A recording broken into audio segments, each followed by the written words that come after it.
ICC ইভেন্টে বাংলাদেশের জন্য আইসিসি বরাবরই হতাশার নাম। তবে চ্যাম্পিয়ন্স ট্রফিতে প্রায় ভারতের মতোই সুবিধা পেল বাংলাদেশ দল। যে সুবিধা পায়নি স্বয়ং স্বাগতিক দল পাকিস্তান, যে সুবিধা পেয়েছে বাংলাদেশ দল তার পূর্ণ ব্যবহার করতে পারলে বাংলাদেশের জন্য ভালো খবরও আসতে পারে। প্রথমেই পাকিস্তানকে নিয়ে আলাপ করা যাক। স্বাগতিক দলটির প্রথম ম্যাচ 19 তারিখ নিউজিল্যান্ডের বিপক্ষে করাচিতে ন্যাশনাল স্টেডিয়ামে ম্যাচটি অনুষ্ঠিত হবে উদ্বোধনী ম্যাচ হিসেবে। 19 তারিখ ম্যাচ শেষ করে 20 তারিখ পাকিস্তানকে যেতে হবে দুবাই ভারতের বিপক্ষে 23 তারিখের ম্যাচের জন্য।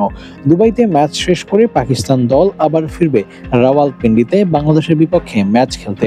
আর এই সময় Karachi to Dubai, Dubai to Rawalpindi 3 ভেন্যুতে সফর করতে হবে কমপক্ষে 3000 কিলোমিটার, খেলতে হবে ভিন্ন ভিন্ন 3টি ভেন্যুতে। ভ্রমণ ক্লান্তির সঙ্গে থাকবে 3 ভেন্যুতে খেলার ভিন্ন ভিন্ন 3 অভিজ্ঞতা। করাচি, দুবাই ও রাওয়ালপিন্ডি 3 ভেন্যুর 3 কন্ডিশন ফেস করতে হবে স্বাগতিক দল পাকিস্তানকে।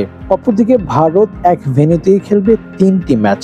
দুবাইয়ে বসে বসে 3টি ম্যাচই খেলবে রোহিত শর্মার দল। ভ্রমণ ক্লান্তি নেই ভেন্যু ঘুরে ম্যাচ খেলার তাড়না। এক মাঠেই হবে একে একে 3টি ম্যাচ। ভারতের এমন সুবিধা তাদেরকে টুর্নামেন্টে শুধু এগিয়ে রাখে না, অনেক ক্ষেত্রে শিরোপা জয়ের জন্য এক্স ফ্যাক্টরও হয়ে ওঠে। তবে অবাক করা হলেও সত্য, এমন এক সুবিধা নিতে যাচ্ছে বাংলাদেশ দল। ভারতের মতো না হলেও খানিকটা তেমনই। ভারতের বিপক্ষে দুবাইতে প্রথম ম্যাচ শেষে বাংলাদেশ তাদের তল্পা নিয়ে উঠবে রাওয়ালপিন্ডিতে। সেখান থেকেই খেলবে গ্রুপ পর্বের বাকি 2টা ম্যাচ। পাকিস্তান নিউজিল্যান্ডকে মোকাবিলা করবে এক ভেন্যুতেই। এক মাঠে থেকে 2টা ম্যাচ খেলায় ভ্রমণ ক্লান্তির অবসান ঘটানোর পাশাপাশি এক ভেন্যুতে 2 ম্যাচ খেলার মতো দারুণ এক সুবিধা তো থাকছেই।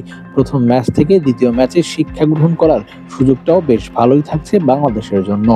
আর এই বিষয়গুলো বাংলাদেশকে এগিয়ে রাখতে পারবে কন্ডিশনের সুবিধা নেওয়ার ক্ষেত্রে। বাংলাদেশের সামনে ভারত বাধা কাটাতে পারলে পাকিস্তান নিউজিল্যান্ডের বিপক্ষেও ভালো করার কথা। দেখা যাক চ্যাম্পিয়ন্স ট্রফিতে বাংলাদেশের ভ্রমণ কতটা ভালোভাবে কাটে। Abu Naim, sports Times.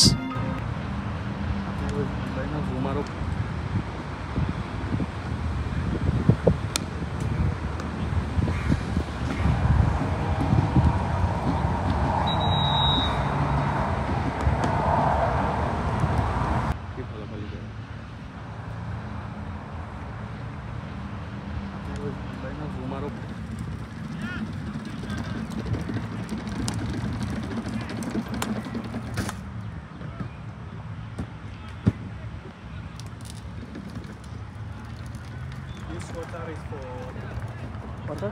Okay.